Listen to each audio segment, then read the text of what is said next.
Folks in the west central town of Wadena have great reason to celebrate as well. About a year and a half ago, this community was devastated by a tornado. But now Wadena has recovered and is rebuilding as well. And one of the structures that was rebuilt in this town is an indoor hockey facility. And it was open just in time for Christmas.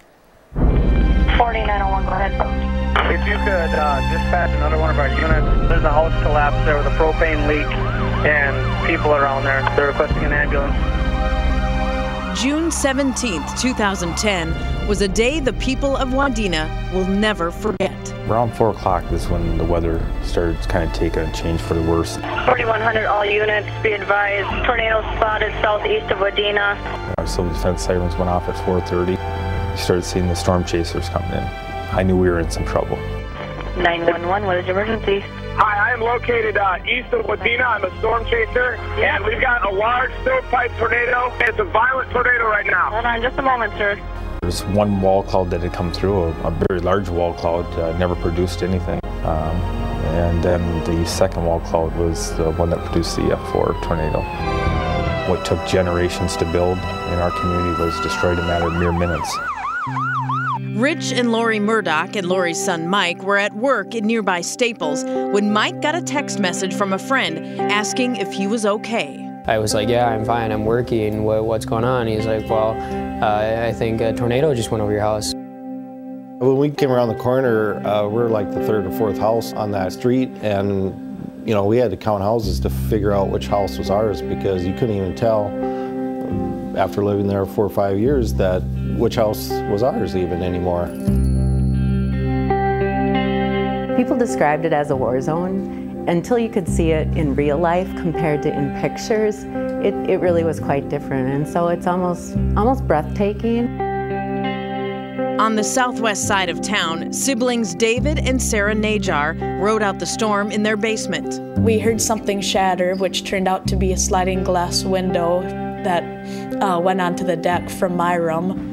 And then it just stopped, like almost suddenly. It was like a freight train went by, and looked back outside, and it was, the landscape had totally changed. In 30 seconds and it was all done. We went out to help. We weren't far away from our house, but we could hardly tell where we were.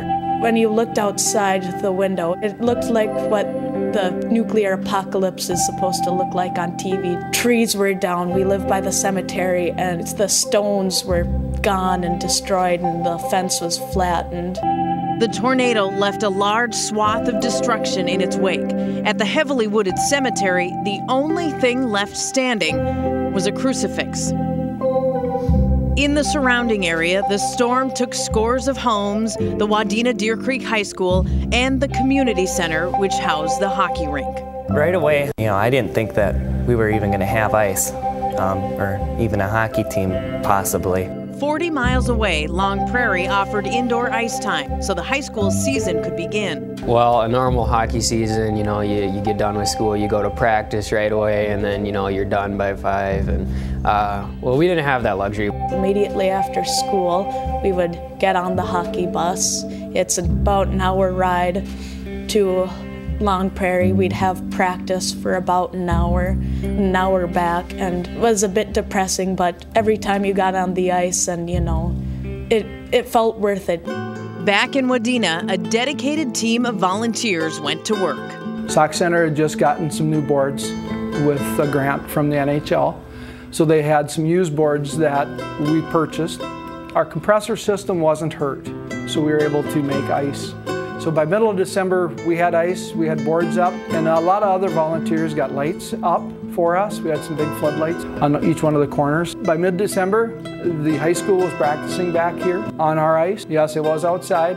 Yes, we had a lot of snow to contend with last winter, but with the volunteerism and everything we had, it made it work. Got to make these passes shorter. The first-year coach at Wadena Deer Creek, Chris Holman, saw his new home in early October of 2011. I came to the rink, the sheriff, my car, we drove over to the rink and we looked at it. It was nothing more than a slab of concrete with a set of boards up.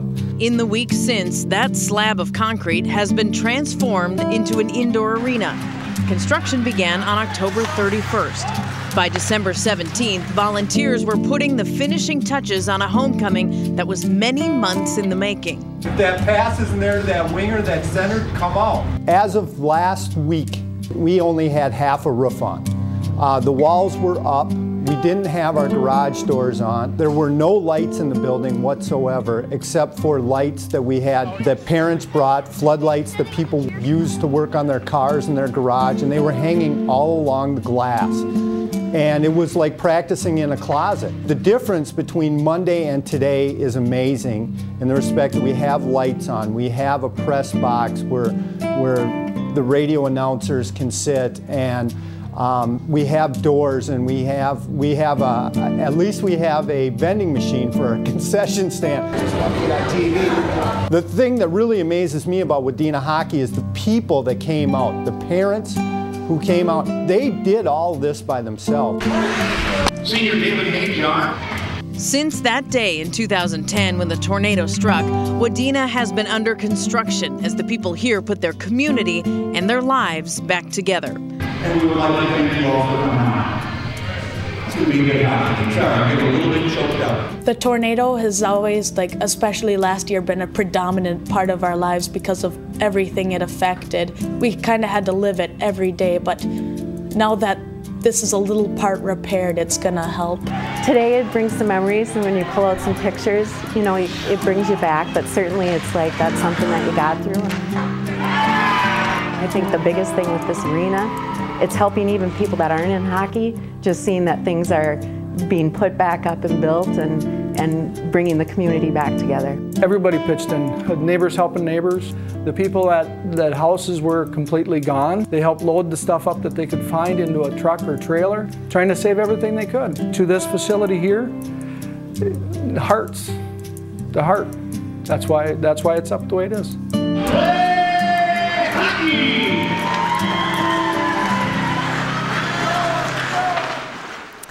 Wadena has received help from a variety of sources, from the first responders in the surrounding communities who arrived the day the tornado hit, to communities like Long Prairie, which also helped out by providing ice time last winter.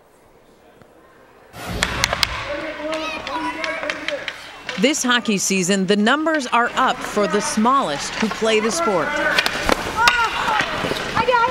Wadena has seen a boost in interest in their Mighty Mites program. A big reason for that is the generosity of Total Hockey, an equipment retailer growing the sport at the grassroots level. Our youth program has gained momentum this year because of Total Hockey. Total Hockey gave us 30 sets from head to toe, basically, of equipment for our Mighty Mites. We can't fix the building and all that, but we can fix the equipment side. So literally the day after, I believe it was the next day after hearing about this, we were packing boxes of equipment to send to them to try to get them something that they could use to get the kids back on the ice. Because again, I think